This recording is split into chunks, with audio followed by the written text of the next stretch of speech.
am shivering. I am shivering. Oh, this is harder than I expected. Hi everybody.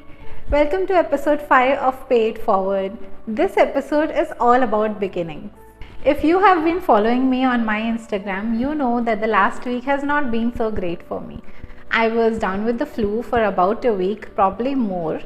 And 18th of January was the 5th death anniversary of one of my closest friends, Karan.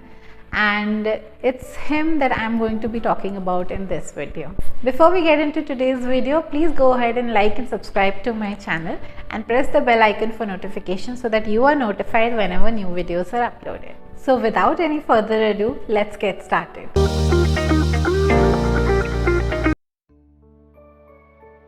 So Karan and I met back in 2017. We met on an online community of readers where we were just kind of expressing our love for reading and books, you know, the kind of TV shows that we loved, and we connected on Friends. He was one of the first people whom I met like online, and I had the courage to meet him offline as well. And I don't know what it was amongst us, but we just kind of hit it off. It felt like we had known each other for years and years, and the friendship just kind of took off. So we talked a lot. We used to speak on WhatsApp or, you know, just have a call whenever he was free or whenever I was free. We would talk a lot about the kind of movies that we were watching, the kind of shows that we were watching. You know, if a song just hit us in the right spot, we would share it with each other. Karan also used to share with me these little poems that he used to write every day. He used to write poems every single day, and in Hindi and in English, and he would share them with me, and I would share some of my work with him. Back then, Karan was in the process of finishing his first book. I was in awe of his writing. I was actually kind of envious of how easily words came to him and how natural it was for him to be writing. Like, you know, if you met him and you talked to him, you would know that he is a writer. One of the most important things that Karan did for me is to rekindle my love for writing. And I think he was one of the first few people who kind of just put me in the spot, and you know, he would just come out of random and say, why aren't you writing? I was still working in corporate at that time. I was still in pharma and doing my Breaking Bad thing, working with drugs and everything, and he would just come randomly up to me and say, why aren't you writing? You are so good at it. You know what to say and how to express your feelings. Why aren't you writing? Karan was actually the one who introduced me to cats. Before then, I was a predominantly dog person, and I still remember the first time I went to his house and he introduced me to his two cats. One was a tabby and one was a ginger cat, much like my Loki. I was so scared. I would not go near them. I would not touch them, and I would keep telling him, look at them. They are looking at me like they are going to devour me or something. And he was like, no, that's not going to happen. It's just all in your mind. So he kind of just introduced me to cats, and their entire persona just swept me off my feet. It had been only a couple of months since we had known each other when he started having difficulty moving one of his fingers, and initially, of course, we were not very worried about it. He went to a lot of doctors and nobody was really able to diagnose what was wrong with him. A few months down the line, things kind of escalated. There was problem in his foot. He was kind of limping. There was no pain, but there was definite devolvement of his muscle. A couple of months after he started showing symptoms, he got a diagnosis of ALS. For those of you who are not aware, ALS is amyotrophic lateral sclerosis. What happens in this disease is that you lose function of your muscles. Your muscles kind of atrophy or they degenerate over time. It is a terminal illness. Unfortunately, there is no cure for it. And if you have never even heard of ALS, I will remind you that I'm sure that you have heard of the ice bucket challenge.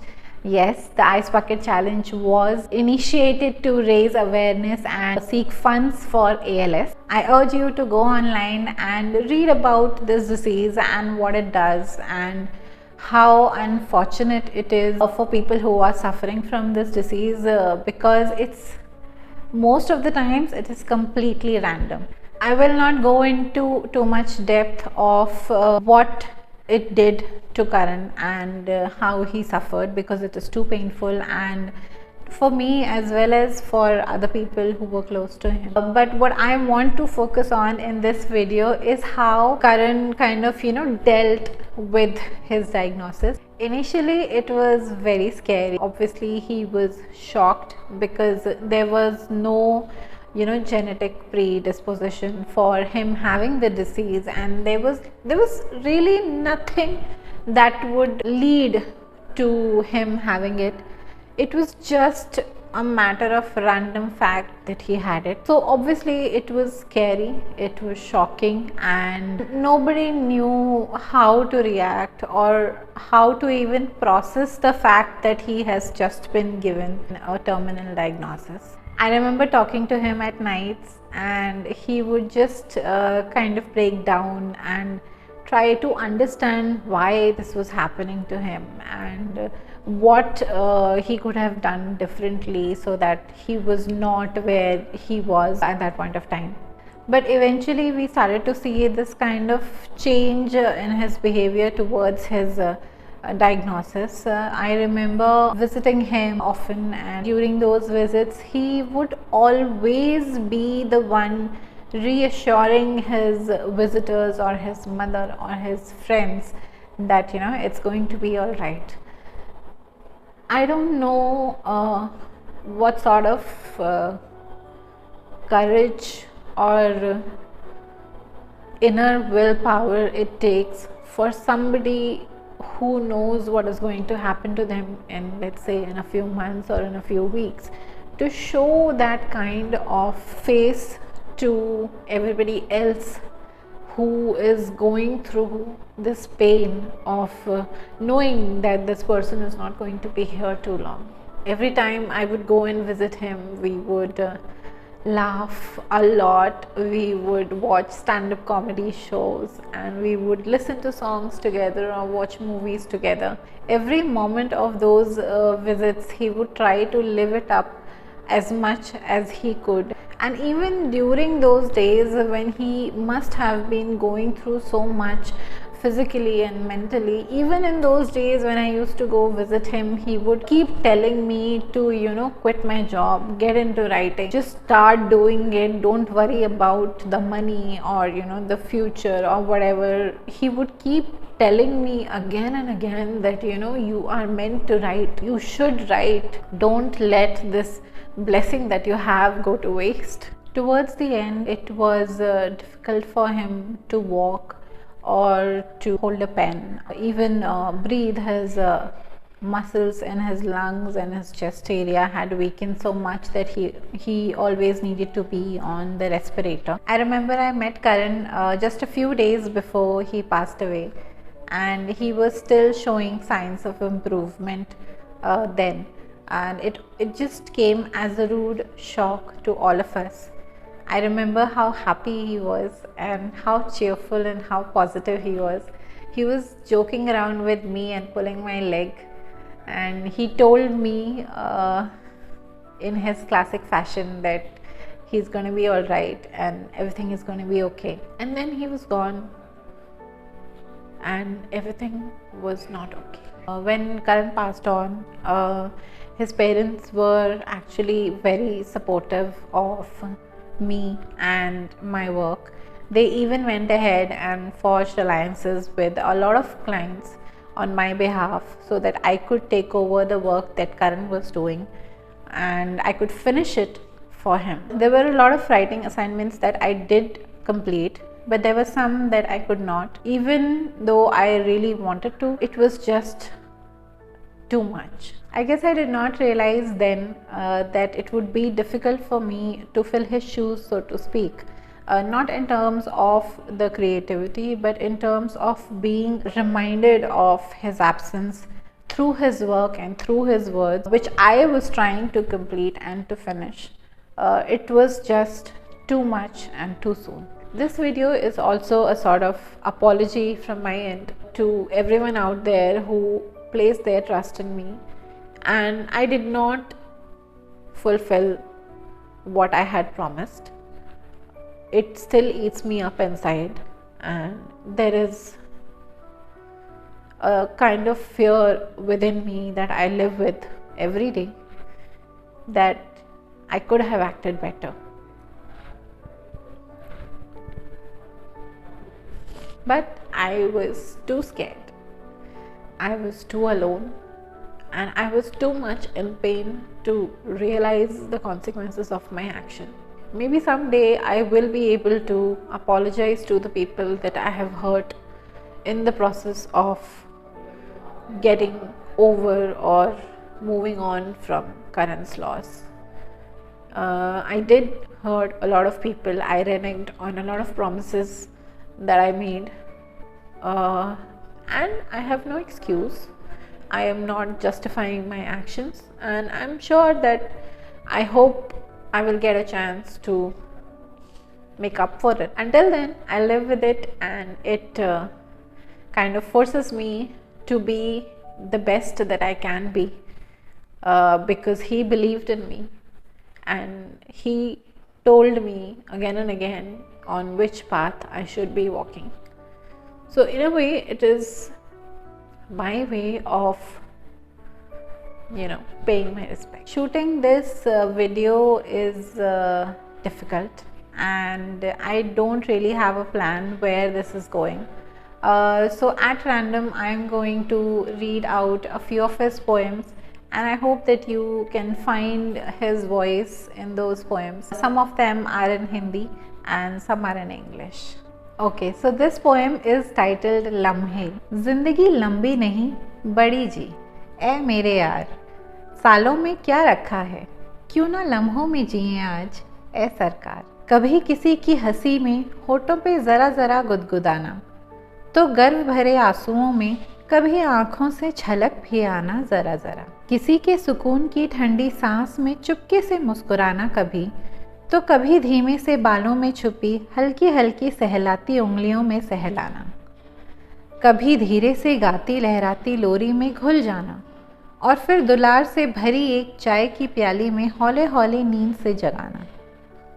चाहे कल ही क्यों न जाना हो, या फिर शुरू करना ही एक नया सफ़र एक अरसे बाद, मुस्कुराते गुदगुदाते हंसते हंसाते उड़ जाना ऐसे कुछ कि हंसते हुए उनके आंसुओं में कभी दिख जाना एक अरसे बाद। जिंदगी लंबी नहीं बड़ी जी, ए शोखी, सालों में क्या रखा है, क्यों ना लम्हों में जिए आज। The second one is in English and it is titled Forever. It is more like a freestyle, free writing kind of a prose slash poem. So it's not definitely going to fit a particular kind of meter, but I hope that you can hear his thoughts through his words. A thought walked into my mind today. Well dressed, well spoken, well articulated. Well, I could go on and on, but you get the picture. It made me smile, laugh, smile and laugh, eat, drink, eat and drink. We even sang and danced together. The cold night and the rainy day, the happy hour and the no-shave November. It was with each other. In those texts and the Snapchat videos, in the calls and the stories and the stories and the calls. Fuck, I could even tell you who you were in the Sarah messages. But then the thought left, poof, and it was gone in smoke, never to return. No more laughing and smiling, drinking and eating, not even dancing and singing. Vanished, disappeared, blocked, gone, gone, gone. But you know something? Your footprints will stay forever. This one is in English and it is called The Start. Seconds, minutes, eternities, decades, years, moments. What is time, I wonder? What is success, I ponder? Sweat, blood, wasted opportunities, clouds, sparks, swanky apartments. What is luck, I wonder? Does hard work pay, I ponder? But no matter what the wondering and pondering tells me, I'll still keep going. No matter how much you try to punch and pry and plunder and poison me, I'll still keep rising. No matter how much you ruin and bury and kill and replace me, I'll still keep fighting. No matter how much you try to close the doors and the windows and the minds and the eyes, I'll still keep dreaming. You know why? Because I know something that you don't. Because I can touch the oranges and the blues and the reds and the blacks of the dawn that is around. Because I feel the chirping little sparrows sitting on my windowsill singing unbound. Because I smell the sounds of the volcanoes that are singing to my dreams hurt and parted. Because I know that I am just getting started. Remember, I told you that Karan was in the process of writing his first book back in 2017 when we first met. Well, I am grateful and I am so thankful to the universe that he did get to finish it and the book became an instant success. This is his first and only book called Buried Seeds. It is available on Amazon and everywhere you buy books. Yes, it is a biography of Chef Vikas Khanna, who was a great friend to him. Karan even introduced me to Chef Vikas Khanna and it is still one of the most amazing moments in my life. I'll leave the link to the book in the description section of this video.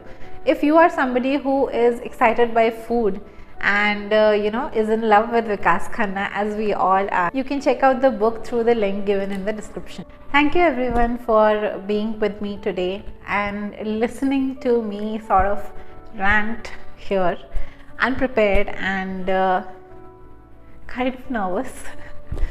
Have you had any such experiences in your life which have made you feel guilty or carry guilt through the years about a particular situation or a decision that you made, where you now wish you could have acted differently or made a different kind of decisions? I would love to hear your thoughts, and if you feel you are able to share some of that guilt with me or to relieve some of that pain, please go into the comment section and leave me a comment, or you can also reach out to me on Instagram or DM or Facebook, wherever you have my social media addresses.